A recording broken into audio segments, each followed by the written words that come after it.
ಈ ಹದದಲ್ಲಿ ರುಚಿಯಾದ ಬೆಳ್ಳುಳ್ಳಿ ಮೆಣಸು ಖಾರ ರೆಡಿಯಾಗಿದೆ, ಅಥವಾ ಚಿಲ್ಲಿ ಗಾರ್ಲಿಕ್ ಚಟ್ನಿ ರೆಡಿ ಮಾಡಿಕೊಂಡ್ರೆ ತುಂಬಾ ಚೆನ್ನಾಗಿರುತ್ತೆ. ಈ ರೀತಿಯಲ್ಲಿ ರೆಡಿಯಾಗಿರಬೇಕು. ತಣ್ಣಗಾದ್ಮೇಲೆ ಏರ್ ಟೈಟ್ ಬಾಕ್ಸ್ಗೆ ಹಾಕಿ ಇಟ್ಕೊಳ್ಳೋಣ. ನಮಸ್ತೆ ಎಲ್ಲರಿಗೂ, ಎಲ್ಲರನ್ನು ಸುಸಿಸ್ ಕಿಚನ್ಗೆ ಸ್ವಾಗತ ಮಾಡಿಕೊಂಡು ಇವತ್ತು ಅದ್ಭುತವಾದ ರೆಸಿಪಿ ಮಾಡ್ತಾ ಇದ್ದೀನಿ. ಬನ್ನಿ ಹೇಗೆ ಮಾಡೋದು ನೋಡೋಣ.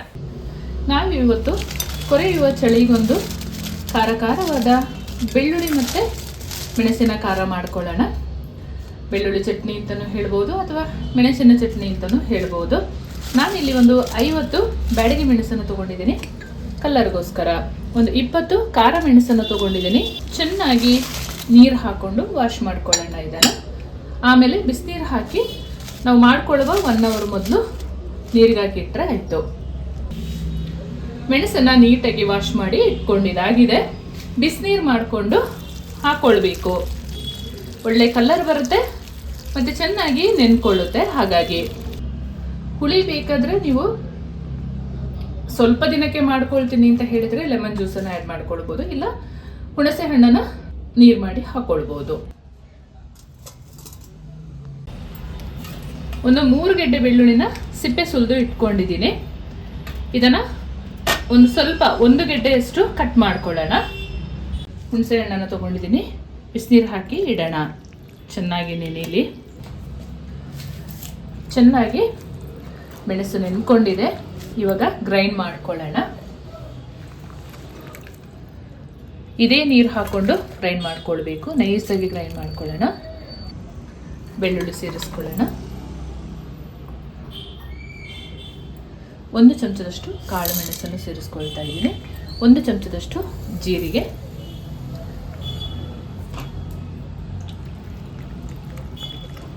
ಹುಣಸೆ ಹಣ್ಣಿನ ರಸ ಸೇರಿಸ್ಕೊಳ್ಳೋಣ.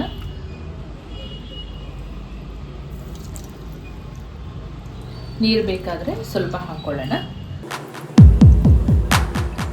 ನೈಸಾಗಿ ಪೇಸ್ಟ್ ಮಾಡ್ಕೊಳ್ಬೇಕು. ಈ ಹದದಲ್ಲಿ ನೈಸಾಗಿ ರುಬ್ಕೊಂಡಿರಬೇಕು. ಇವಾಗ ಒಗ್ಗರಣೆ ಮಾಡ್ಕೊಳ್ಳೋಣ. ನಾನಿಲ್ಲಿ ಒಂದು ಪಾತ್ರೆ ಬಿಸಿಗೆ ಇಟ್ಕೊಂಡು ಒಂದು 5 ರಿಂದ 6 ಚಮಚದಷ್ಟು ಸಾಸಿವೆ ಎಣ್ಣೆನ ಹಾಕ್ಕೊಂಡಿದ್ದೀನಿ ಚಟ್ನಿ ಒಗ್ಗರಣೆ ಮಾಡ್ಕೊಳ್ಳೋಕ್ಕೆ. ಎಣ್ಣೆ ಚೆನ್ನಾಗಿ ಬಿಸಿ ಆದ ಮೇಲೆ ಸ್ವಲ್ಪ ಎಣ್ಣೆನ ತೆಗೆದಿಟ್ಕೊಳ್ಳೋಣ. ಆಮೇಲೆ ಚಟ್ನಿ ಮೇಲ್ಗಡೆ ಹಾಕ್ಕೊಂಡ್ರೆ ಚೆನ್ನಾಗಾಗುತ್ತೆ. ಎಣ್ಣೆ ಬಿಸಿಯಾಗಿದೆ, ತೆಗೆದಿಟ್ಕೊಳ್ಳೋಣ. ಎಣ್ಣೆ ಜಾಸ್ತಿ ಇದ್ದರೆ ಪಾತ್ರೆಯಲ್ಲೇನೆ ಸಿಡಿಯುತ್ತೆ. ಹಾಗಾಗಿ ಸ್ವಲ್ಪ ಎಣ್ಣೆ ಹಾಕ್ಕೊಂಡು ಆಮೇಲಿಂದ ಮೇಲ್ಗಡೆಯಿಂದ ಹಾಕ್ಕೊಂಡ್ರೆ ಆಯಿತು. 1 ಚಮಚದಷ್ಟು ಸಾಸಿವೆ ಸೇರಿಸ್ಕೊಳ್ಳೋಣ. ಸಾಸಿವೆ ಚೆನ್ನಾಗಿ ಚಿಟಪಟ ಅನ್ನುವಾಗ ಸ್ವಲ್ಪ ಒಂದು 2 ಟೇಬಲ್ ಸ್ಪೂನಷ್ಟು ಗಾರ್ಲಿಕ್ನ ಕಟ್ ಮಾಡಿ ಇಟ್ಕೊಂಡಿದ್ದೀನಿ. ಅದನ್ನು ಫ್ರೈ ಮಾಡ್ಕೊಳ್ಳೋಣ. ನಿಧಾನ ಉರಿ ಮಾಡ್ಕೊಳ್ಳೋಣ. ಚೆಂದ ಮಿಕ್ಸ್ ಮಾಡಿಕೊಳ್ಬೇಕು. ಈ ರೀತಿಯ ಚಟ್ನಿಗಳನ್ನೆಲ್ಲ ಮಾಡಿ ಇಟ್ಕೊಂಡ್ರೆ ಸೂಪರ್ ಆಗಿರುತ್ತೆ. ಯಾವಾಗ ಬೇಕು ಆವಾಗ ಯೂಸ್ ಮಾಡ್ಕೊಳ್ಬೋದು. ದೋಸೆ ಮೇಲೆ ಹಾಕ್ಕೊಳ್ಬೋದು.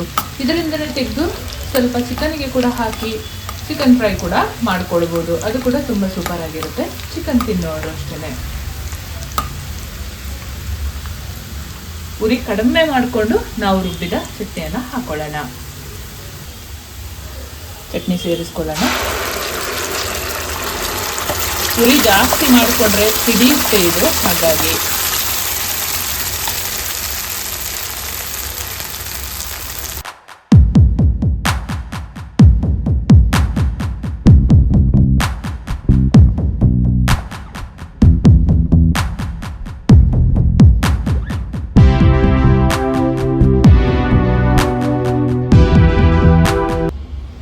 ಚಟ್ನಿ 4 ನಿಮಿಷ ಫ್ರೈ ಆಗಿದೆ.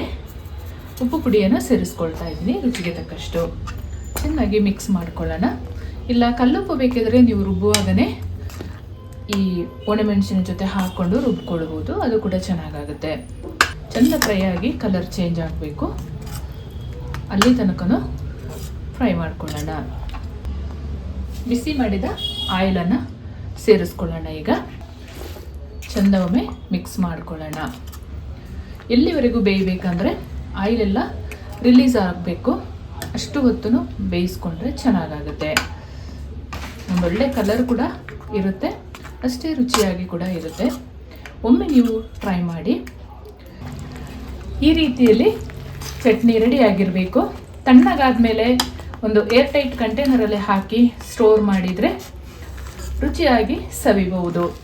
ತುಂಬನೇ ಚೆನ್ನಾಗಿರುತ್ತೆ. ಈ ಹದದಲ್ಲಿ ರುಚಿಯಾದ ಬೆಳ್ಳುಳ್ಳಿ ಮೆಣಸು ಖಾರ ರೆಡಿಯಾಗಿದೆ, ಅಥವಾ ಚಿಲ್ಲಿ ಗಾರ್ಲಿಕ್ ಚಟ್ನಿ ರೆಡಿ ಮಾಡಿಕೊಂಡ್ರೆ ತುಂಬ ಚೆನ್ನಾಗಿರುತ್ತೆ. ಈ ರೀತಿಯಲ್ಲಿ ರೆಡಿಯಾಗಿರಬೇಕು. ತಣ್ಣಗಾದ್ಮೇಲೆ ಏರ್ ಟೈಟ್ ಬಾಕ್ಸಿಗೆ ಹಾಕಿ ಇಟ್ಕೊಳ್ಳೋಣ. ನಾನು ಮಾಡುವ ಅಡುಗೆಗಳು ನಿಮಗೆ ಇಷ್ಟ ಆಗ್ತಿದ್ರೆ ದಯಮಾಡಿ ಸಬ್ಸ್ಕ್ರೈಬ್ ಮಾಡಿಕೊಂಡು ನಿಮ್ಮ ಫ್ರೆಂಡ್ಸ್ ಆ್ಯಂಡ್ ಫ್ಯಾಮಿಲಿಗೆ ಹೆಚ್ಚು ಶೇರ್ ಮಾಡೋದನ್ನು ಮರಿಬೇಡಿ. ಲೈಕ್ ಮಾಡಿಕೊಂಡು ವಿಡಿಯೋ ವಾಚ್ ಮಾಡಿ. ಮುಂದೆ ಅದ್ಭುತವಾದ ಹೊಸ ರುಚಿಯ ಅಡುಗೆಯೊಂದಿಗೆ ನಿಮ್ಮನ್ನು ಭೇಟಿ ಮಾಡ್ತೀನಿ. ಅಲ್ಲಿವರೆಗೂ ತುಂಬ ಹೃದಯದ ಧನ್ಯವಾದಗಳು.